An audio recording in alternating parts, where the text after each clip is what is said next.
안녕하세요.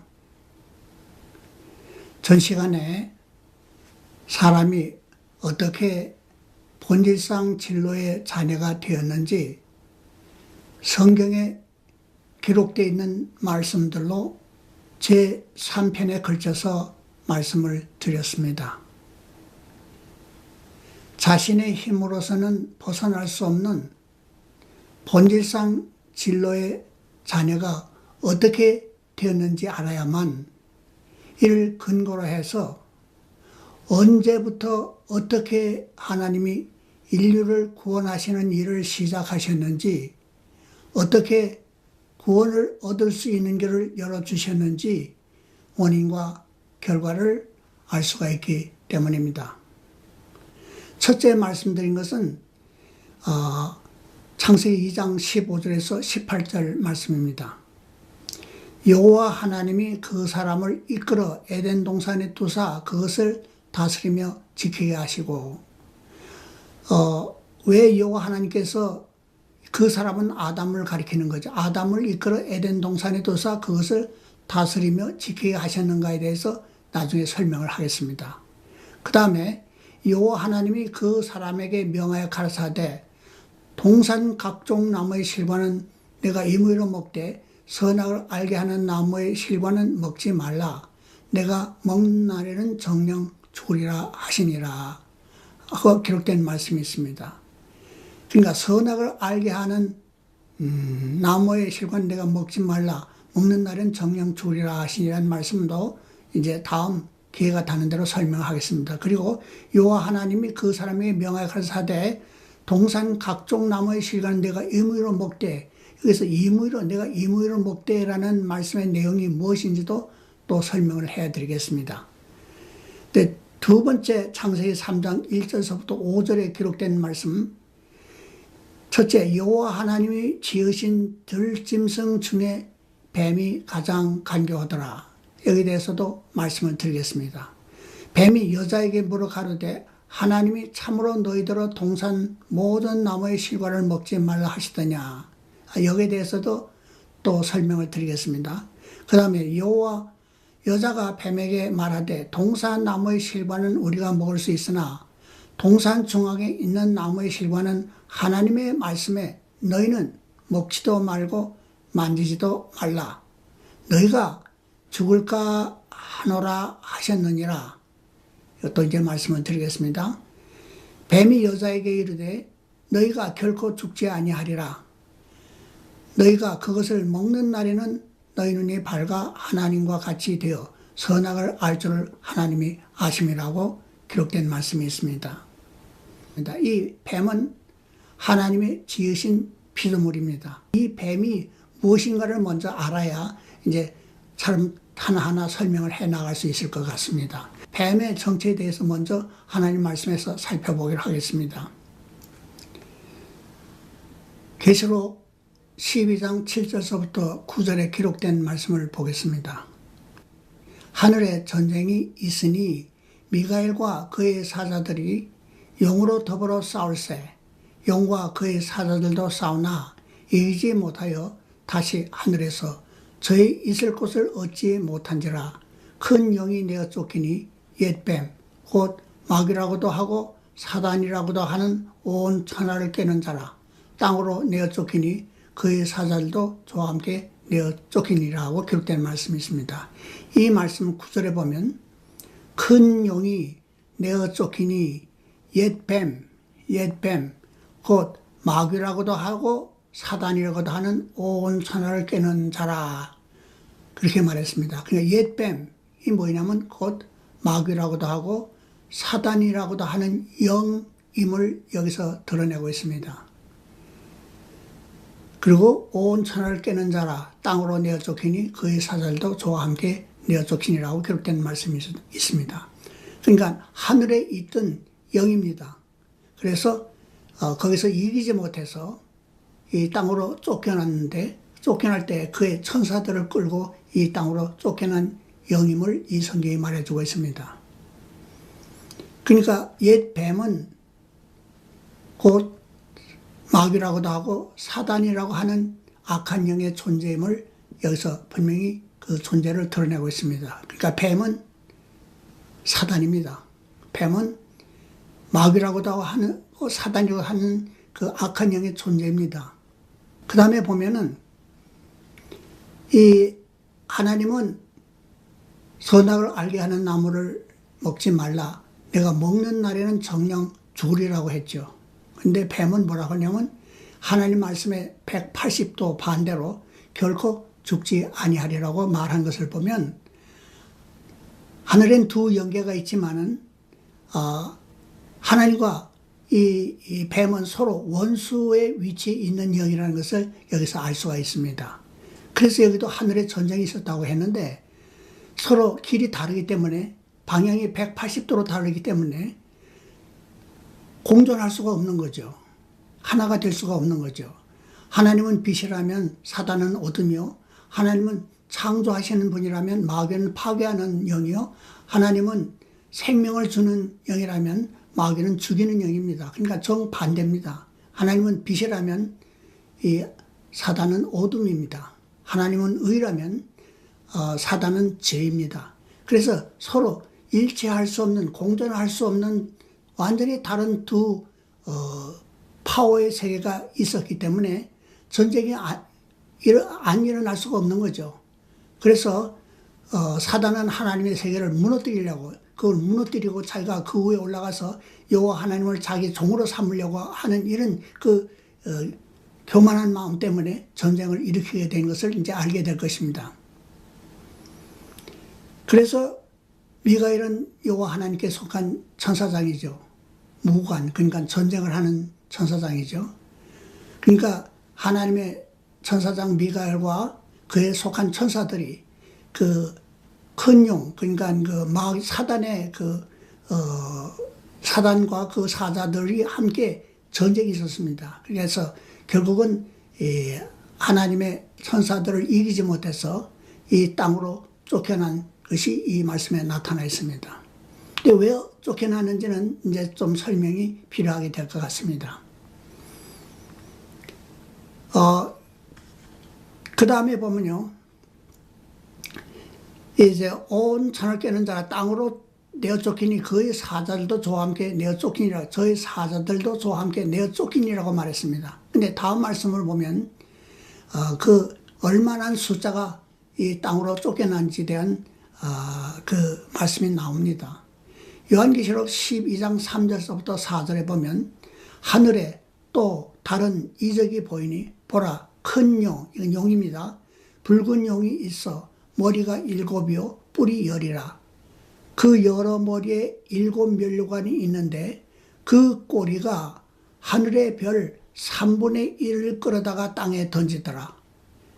이 말씀을 보니까 그 앞에 한 큰 붉은 용이라고 그랬죠. 그 붉은 용의 꼬리가 하늘의 별 3분의 1을 끌어다가 땅에 던지더라고 말했습니다. 그러니까 아까 말씀드린 그 큰 용이 내어 쫓기니 옛뱀 곧 마귀라고도 하고 사단이라고도 하는 온 천하를 깨는 자라 땅으로 내어 쫓기니 그의 사자들도 저와 함께 내어 쫓기니라고 했죠.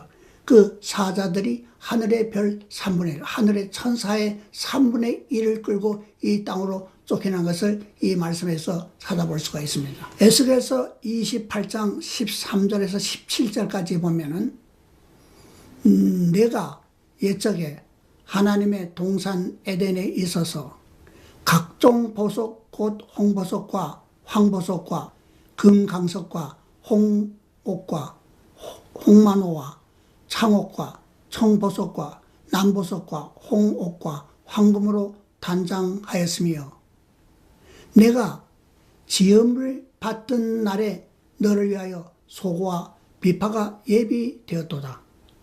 너는 기름 부음을 받는 덮는 그룹이며 내가 너를 세우매 내가 하나님의 성산에 있어서 화강석 사이에 왕래하였도다. 내가 지음을 받던 날부터 내 모든 길이 완전하더니 마침내 불의가 드러났도다. 내 무역이 풍성함으로 내 가운데 강포가 가득하여 내가 범죄하였음을 하였도다. 너 덮는 구름아, 그러므로 내가 너를 더럽게 여겨 하나님의 산에서 쫓아내었고 화강석사에서 멸하였도다. 내가 아름다움으로 마음이 교만하였으며 내가 영화로움으로 내 지혜를 더럽혔으며 내가 너를 땅에 던져 요랑 앞에 두어 그들의 구경거리가 되게 하였도다 라고 기록된 말씀이 있습니다. 여기 보니까 온갖 보석으로 다 장식을 했습니다. 그리고 그 지음을 받은 날부터 그 천사의 그룹을 위해서 소고와 비파가 예비되어 있었습니다. 하나님의 가장 아름다운 것으로 장식한 그런 하나님의 천사들이었습니다. 모든 게 처음에는 완전하게 하나님 말씀에 순종해서 움직이던 이 천사의 그룹이 마침내 불의가 드러나게 됐습니다. 그래서 여기 뭐라 하냐면 하나님께 범죄했다고 말했습니다. 내가 아름다움으로 마음이 교만하여 내가 영화로움으로 내 지혜를 더럽혔으며 라고 말했습니다. 내가 그 요인이 어디에 있었냐면 내가 아름다웠다는 것입니다. 그리고 그 영화로웠기 때문에 그 마음이 교만해진 데서 문제가 생겼다는 것을 여기서 설명해 주고 있습니다. 그러니까 여기는 이 천사의 그룹의 천사장의 이름이 나타나 있지 않지만은 다음에 성경 말씀을 보면 그 천사장의 이름이 나타나 있습니다.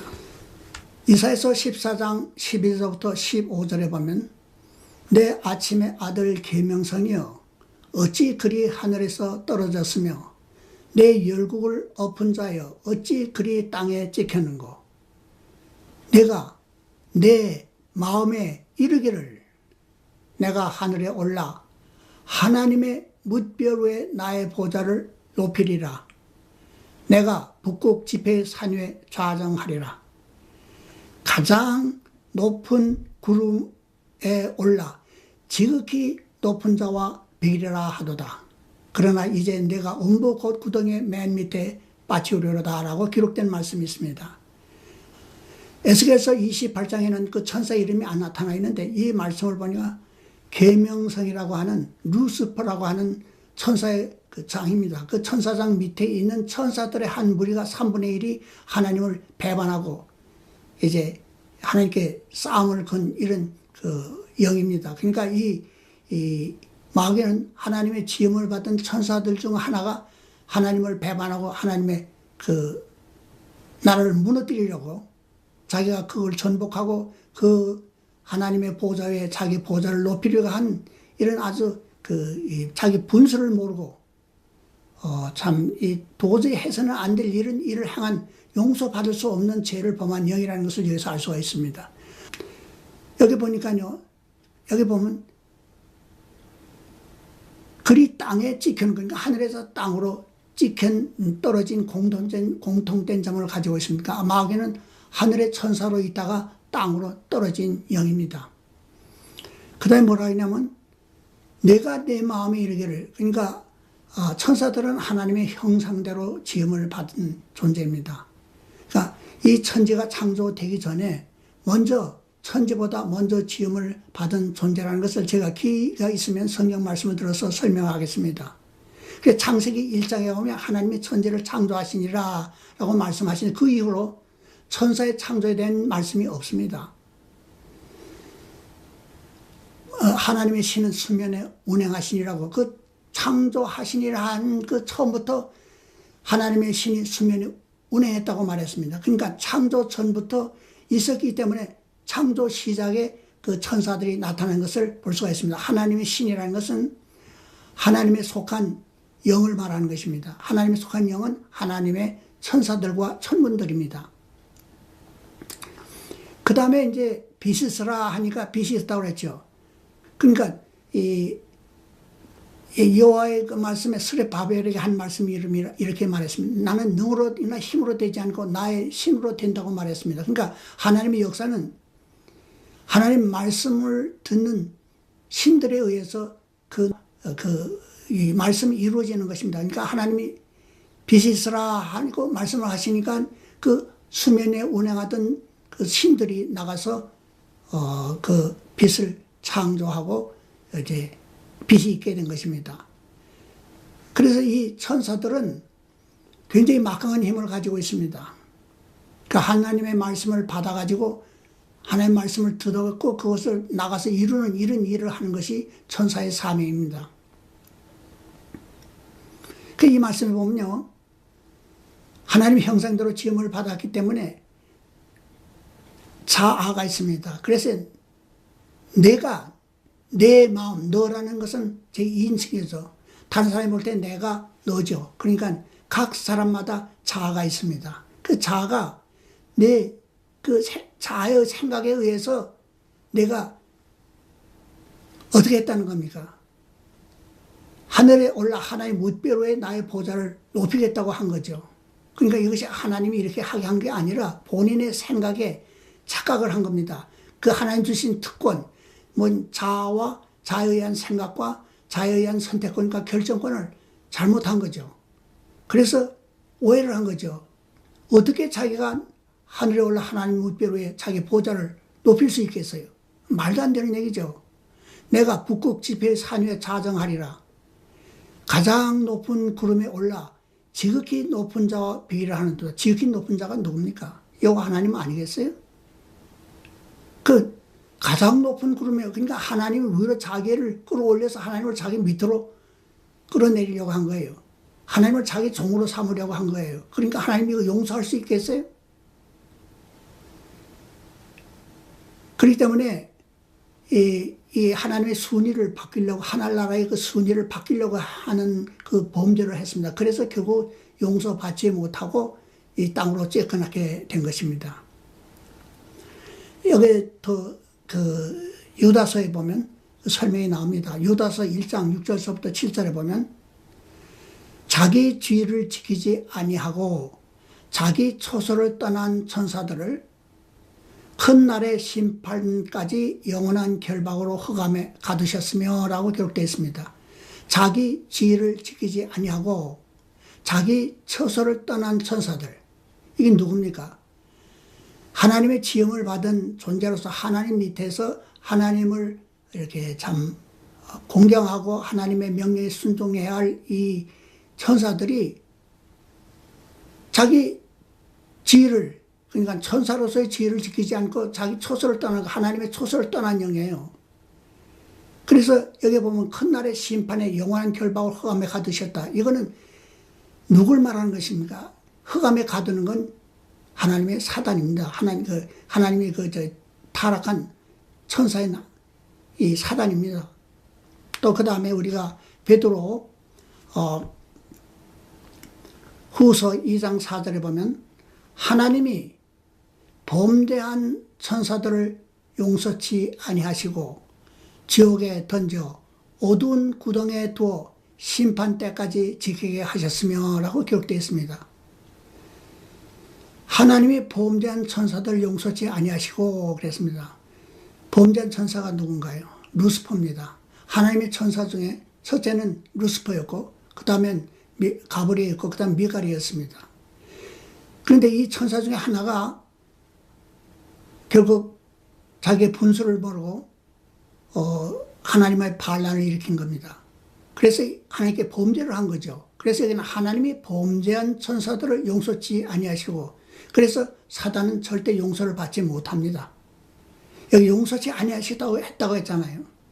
그래, 사단은 그 사실을 다 알고도 범죄했기 때문에 용서를 받을 수가 없습니다. 그러나 사람은 육체 속에 갇혀있기 때문에 하나님 세계와 차단이 된 세계에서 살기 때문에 이것이 용서의 가능성이 있다고 보는 것이 바로 우리는 육신에 갇혀서 하나님 세계와 격리되어 있기 때문에 몰라서 그런 것이기 때문에 이것이 용서가 가능하다고 저는 보는 것입니다. 자, 그러면 이제 뱀에 대한 우리가 성경 말씀들을 찾아보았습니다. 뱀이 무엇입니까? 뱀이 사단입니다. 마귀라고도 하고 사단이라고도 하는 아주 악한 영입니다. 하나님 나라를 허무는 영입니다. 하나님은 우리의 생명을 주시는 분이라면 이 마귀는 우리를 죽이고 멸망시키는, 끝에 가서는 지옥으로 끌고 들어가는 이런 악한 영입니다. 그래서 다시 이제 뱀의 정체를 우리가 알았으니까 그 다음 말씀으로 돌아와서 이제 다시 한번 살펴보기로 하겠습니다. 여호와 하나님이 그 사람을 이끌어 에덴 동산에 두사 그것을 지키며 다스리게 하시고라고, 여기 보니까 두어 그것을 다스리며 지키게 하시고, 이제 아시겠죠?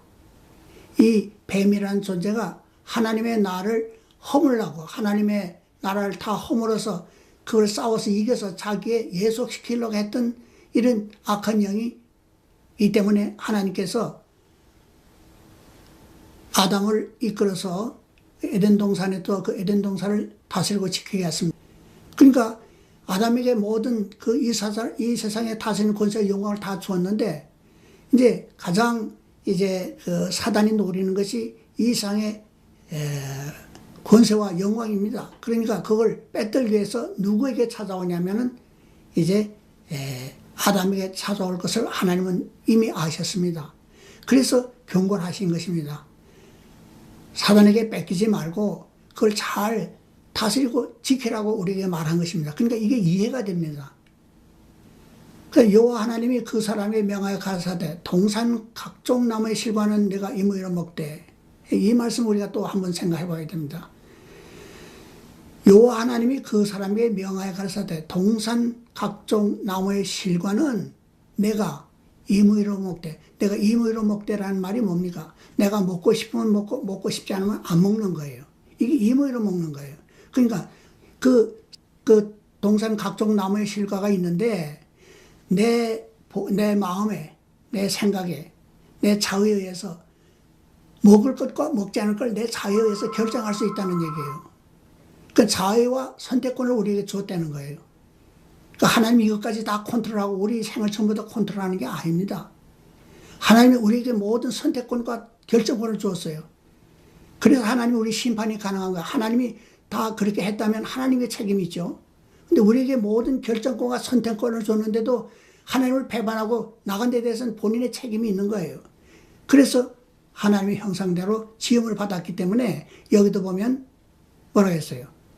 동산 각종 나무의 실과는 내가 임의로 먹되, 이 말씀을 보면 아담에게 선택권과 결정권을 준 것이 이 말씀 안에 포함되어 있습니다.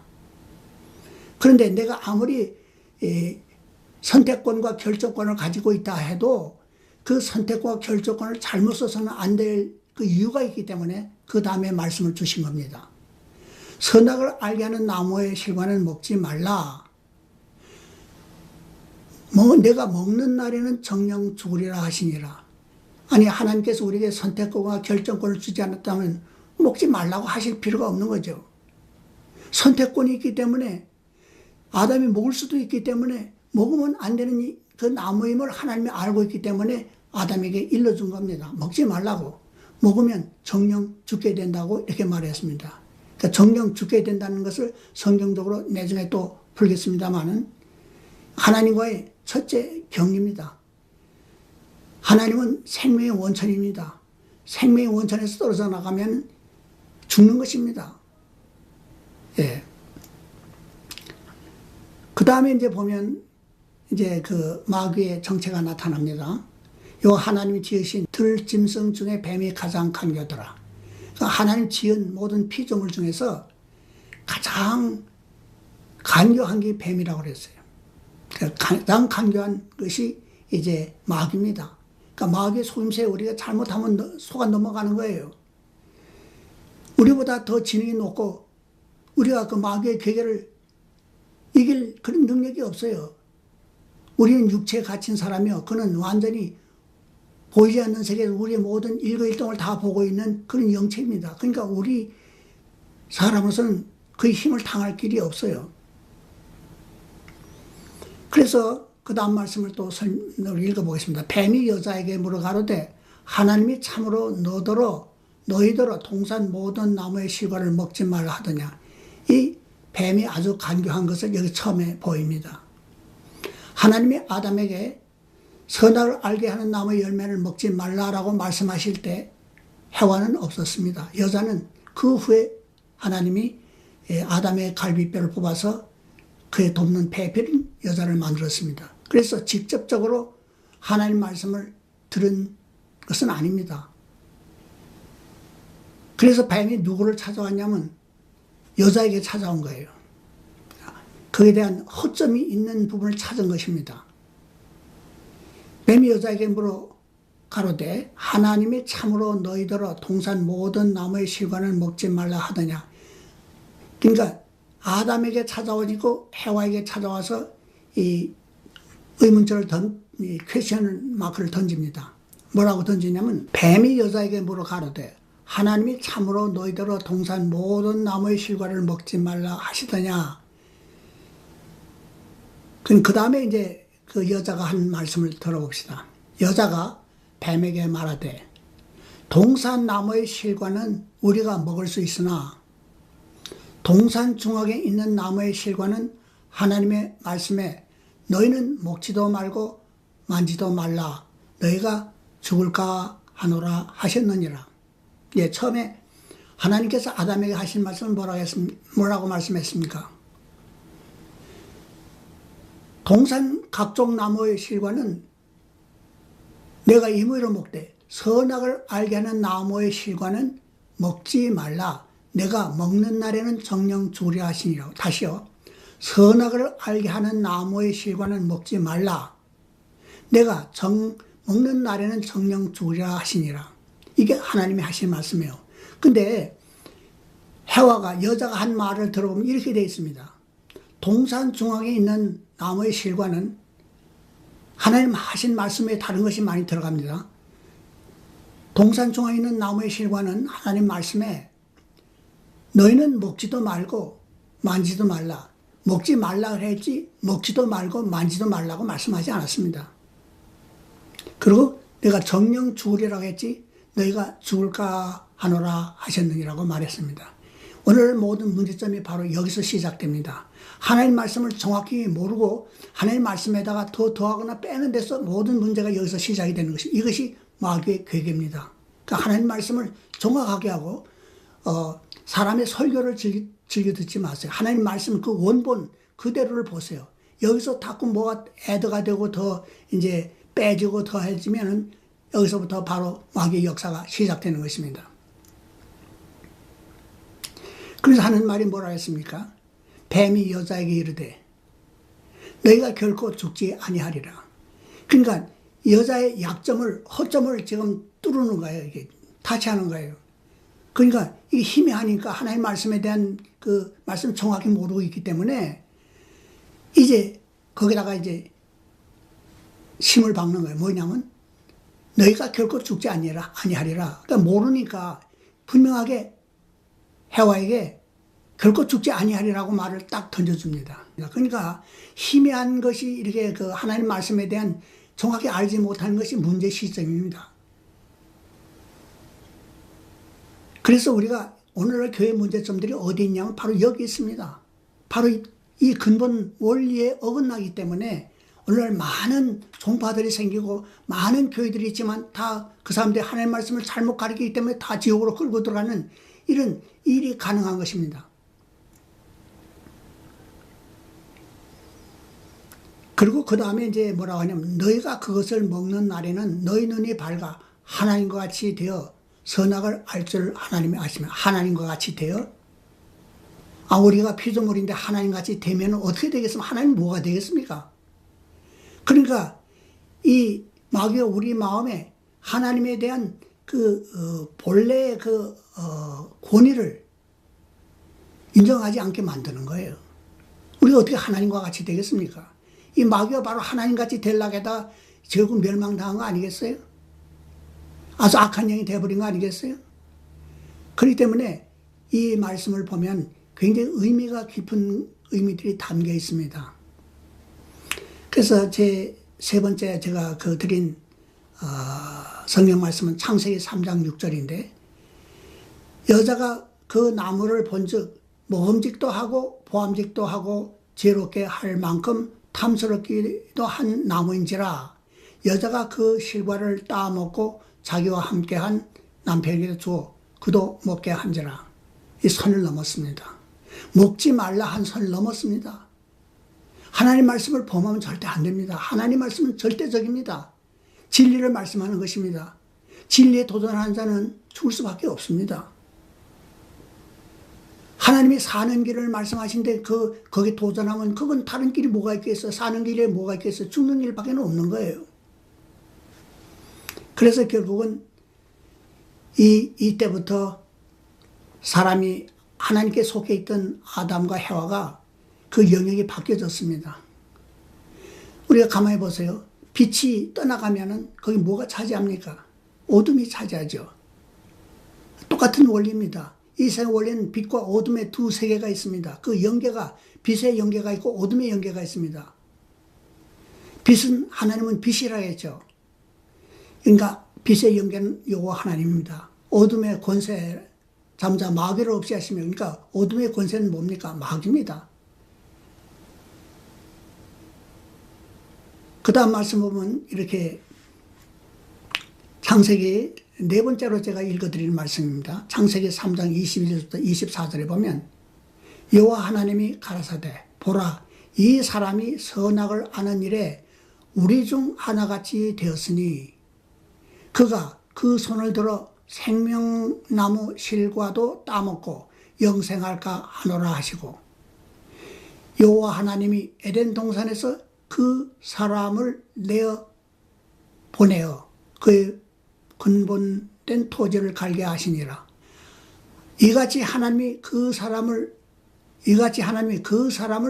쫓아내시고 에덴 동산 동편에 그룹들과 두루 도는 화영검을 두어 생명나무의 길을 지키게 하시니라.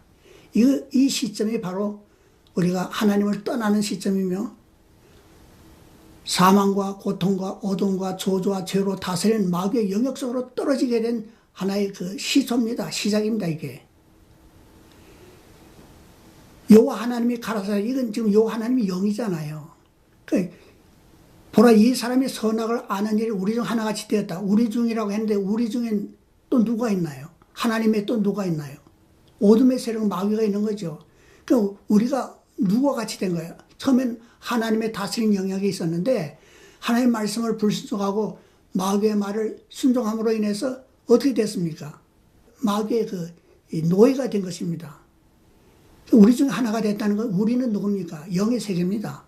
영의 세계는 둘이 있는데 여호와 하나님과 마귀의 그 둘 중에 하나같이 되었다는 겁니다. 그래서 이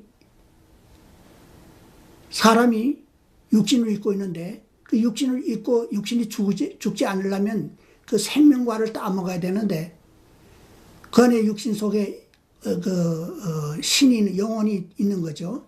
그런데 이걸 그냥 계속 그 생명과를 따먹게 하면 죄 있는 몸으로서 영혼이 살 수 있기 때문에 하나님께서 그 생명과를 끊어버렸습니다. 왜 그러냐면 떨어져 나간다는 이유가 바로 겁니다. 우리가 포도나무에서 가지가 잘라서 나갔을 때 똑같은 이유입니다.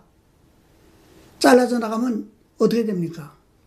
그 기운이 생명의 그 뿌리로부터 올라오는 진액이 끊어집니다. 끊어지면 그 가지에 있던 수분이 생명력이 다 지날 때까지 살아 있습니다. 그러나 나중엔 말라도 죽습니다. 그러니까 하나님께서 끊어졌다는 건 생명선에서 끊어진 거예요. 근데 죽음이 나오는 거죠, 그 후에는. 그래서 그 하나님 따먹지 못하게 그룹들이 뭡니까? 천사들로 그 생명과를 둘러싸고 또 그 두루 도는 화영검 그걸 두어서 생명나무의 길을 지켜서 사람으로 하여금 따먹지 못하게 만들었습니다.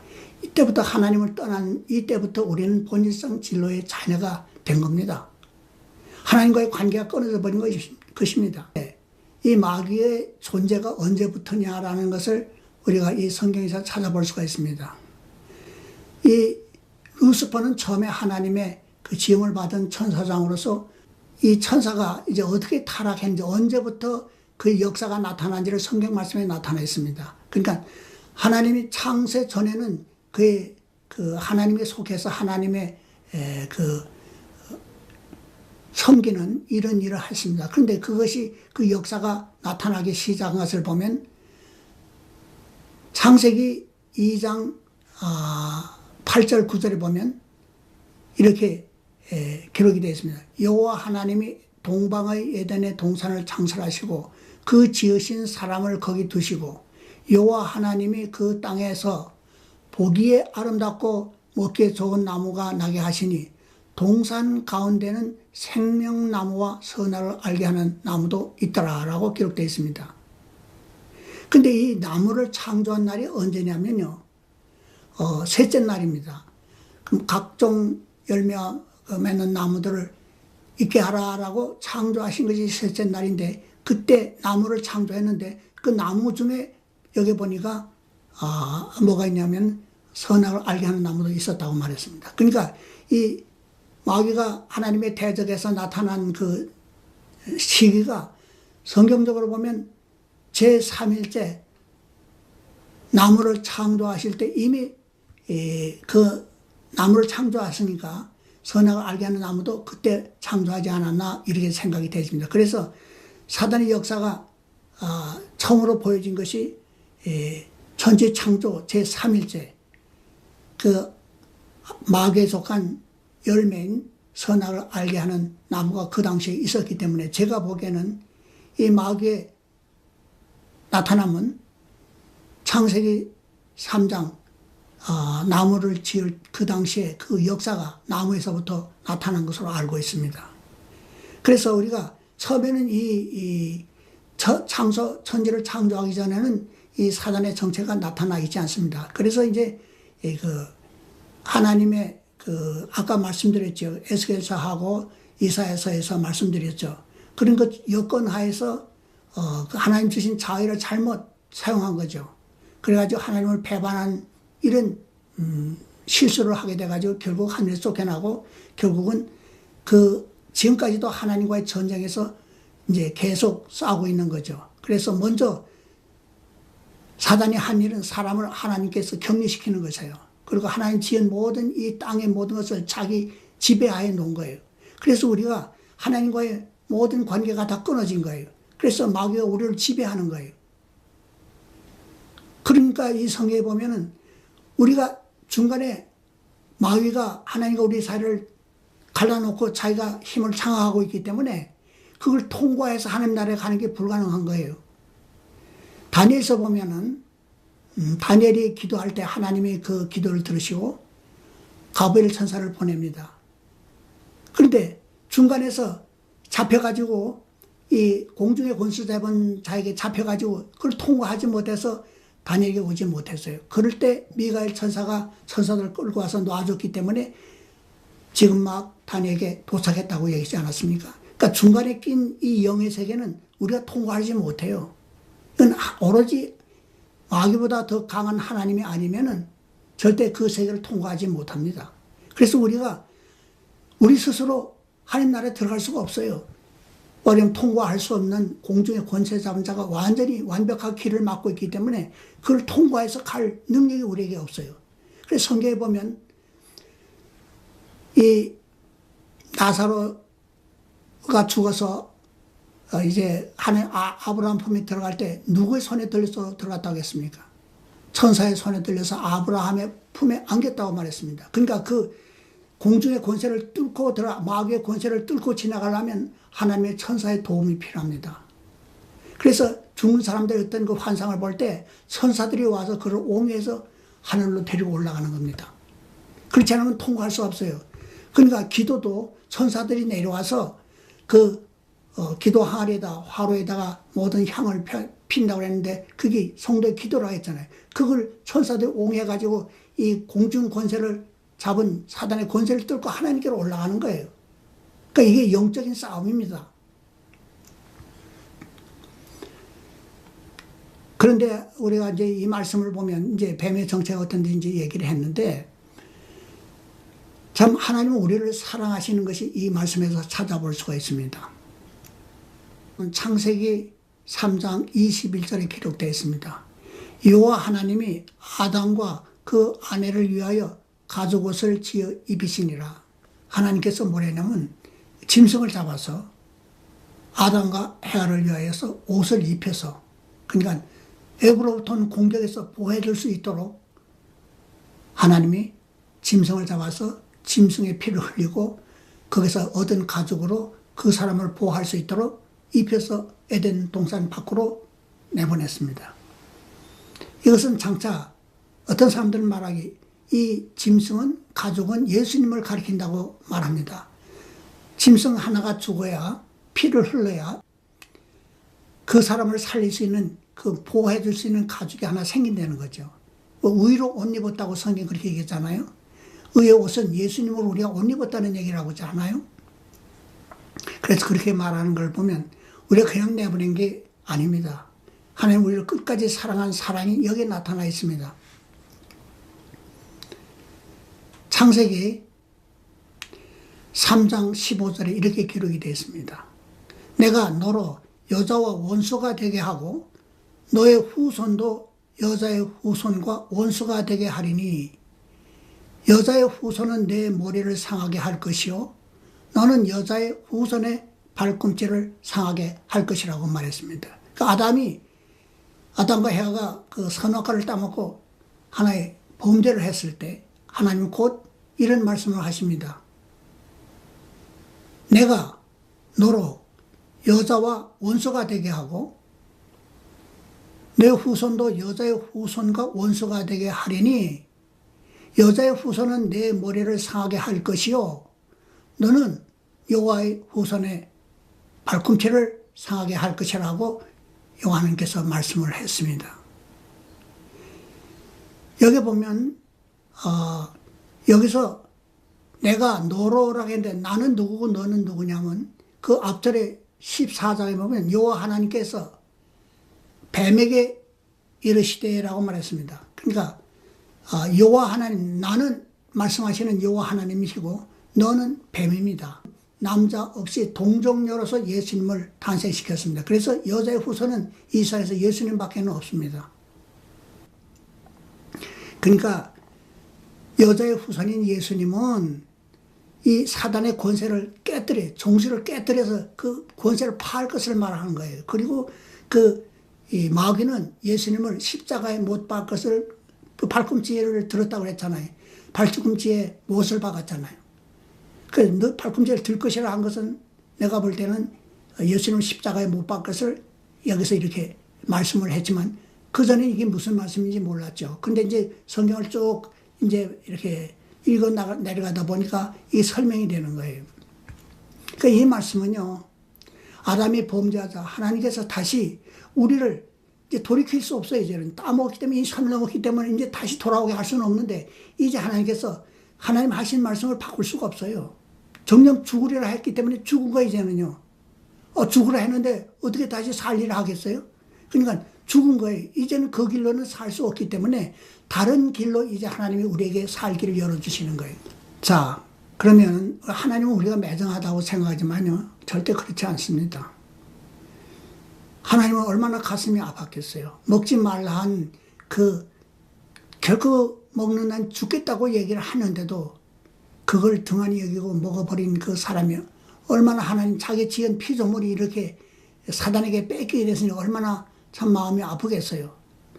자식을 잃어버린 사람이 얼마나 마음 아팠어요. 그 심정이라고 저는 생각합니다. 요한일서 4장 8절에서부터 10절에 보면 이렇게 기록이 되어 있습니다. 하나님은 사랑이심이라. 하나님의 사랑이 우리에게 이렇게 나타난 바 되었으니 하나님이 자기의 독생자를 세상에 보내심은 저로 말미암아 우리를 살리려 하심이라. 우리를 살리려 하심이라. 사랑은 여기 있으니 우리가 하나님을 사랑한 것이 아니요 오직 하나님이 우리를 사랑해서 우리의 죄를 위하여 화목제로 그 아들을 보내셨다고 말씀하셨어요. 얼마나 사랑하면 자기 아들을 내어주고 우리를 구원하시려고 했겠어요? 바로 이것이 하나님의 사랑입니다.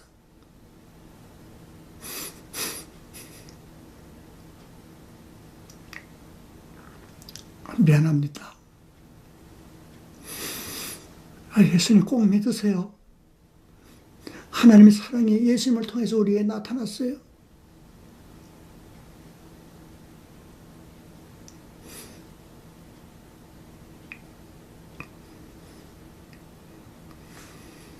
죄송합니다.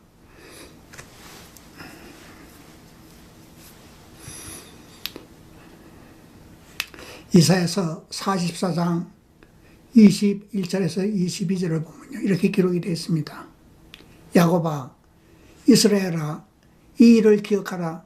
너는 내 종이니라. 내가 너를 지었으니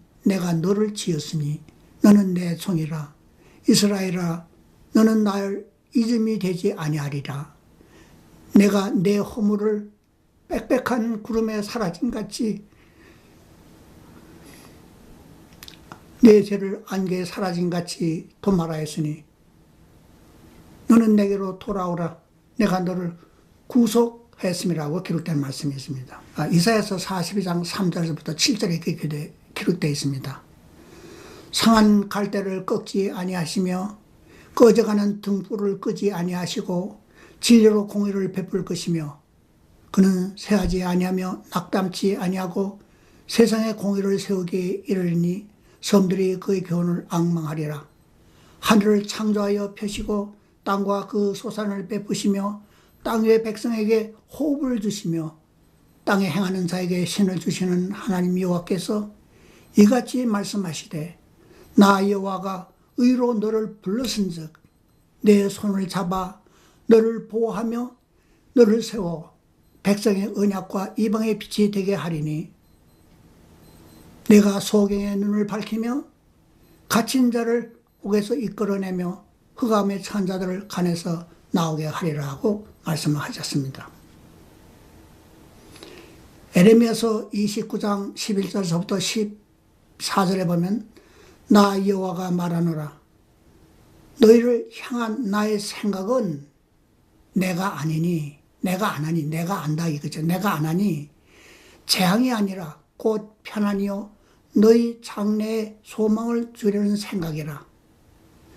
너희는 내게 부르짖으며 와서 내게 기도하면 내가 너희를 들을 것이요 내가 전심으로 나를 찾고 찾으면 만나리라.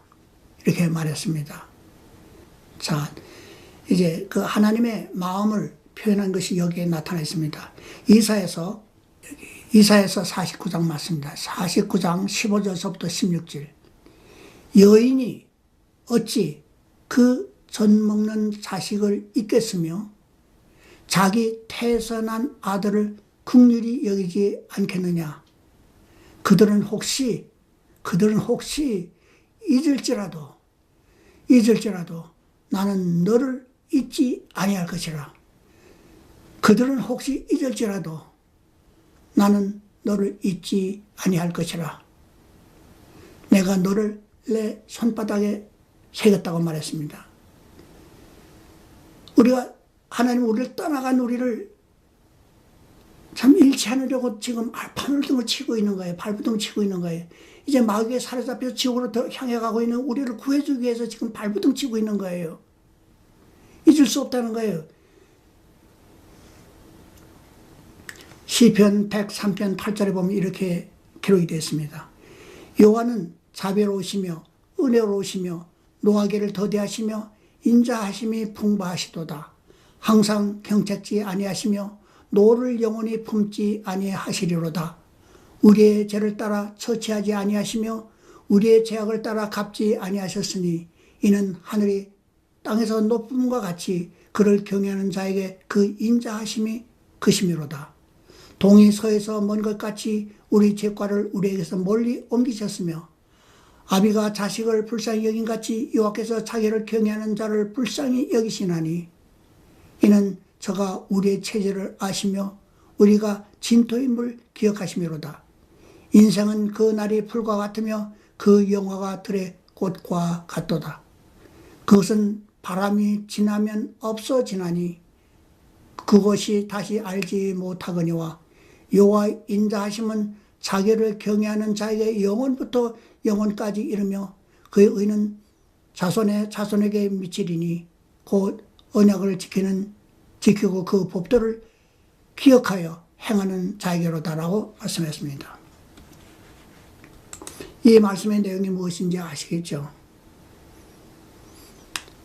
그 다음에 이사야서 55장의 6절 이하에 보면 이렇게 기록이 되어 있습니다. 너희는 여호와를 만날 만한 때에 찾으라. 가까이 계실 때 부르라. 악인 그 길을 불의한 자는 그 생각을 버리고 여호와께로 돌아오라. 그리하면 그가 긍휼히 여기시리라. 우리 하나님께로 돌아오라. 그가 널리 용서하시리라. 여호와의 말씀에 내 생각은 너희 생각과 다르며 내 길은 너희 길과 달라서 하늘이 땅보다 높은 같이 내 길은 너희 길보다 높으며 내 생각은 너희 생각보다 높으니라고 말했습니다.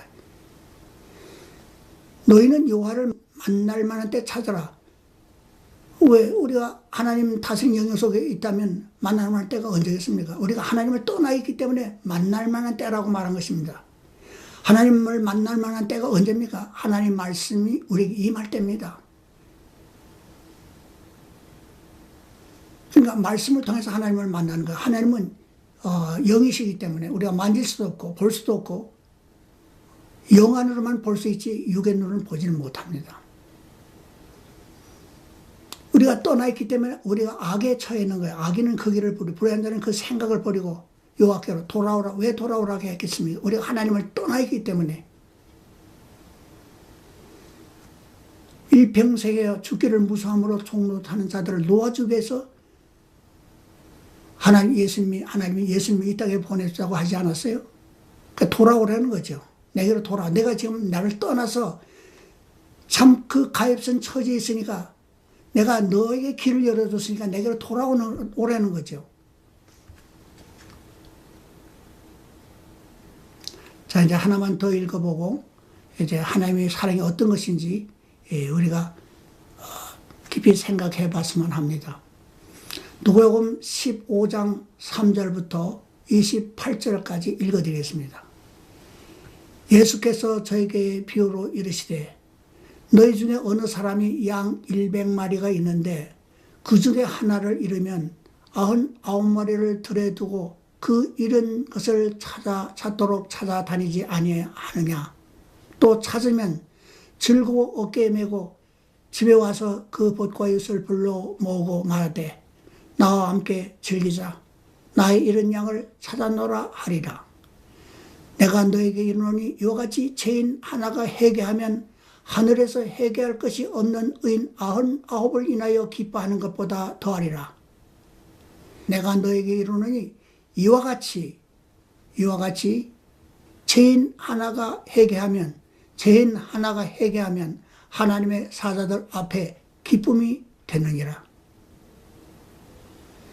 그러니까 다른 말씀 보면 소자 중에 하나라도 잃어버리는 것이 내 아버지의 뜻이 아니라고 말했습니다. 그 한 영혼을 우리가 하나님께 돌아왔을 때 하나님이 얼마나 기뻐하는 것인가를 여기에 잘 말씀해 주고 있습니다.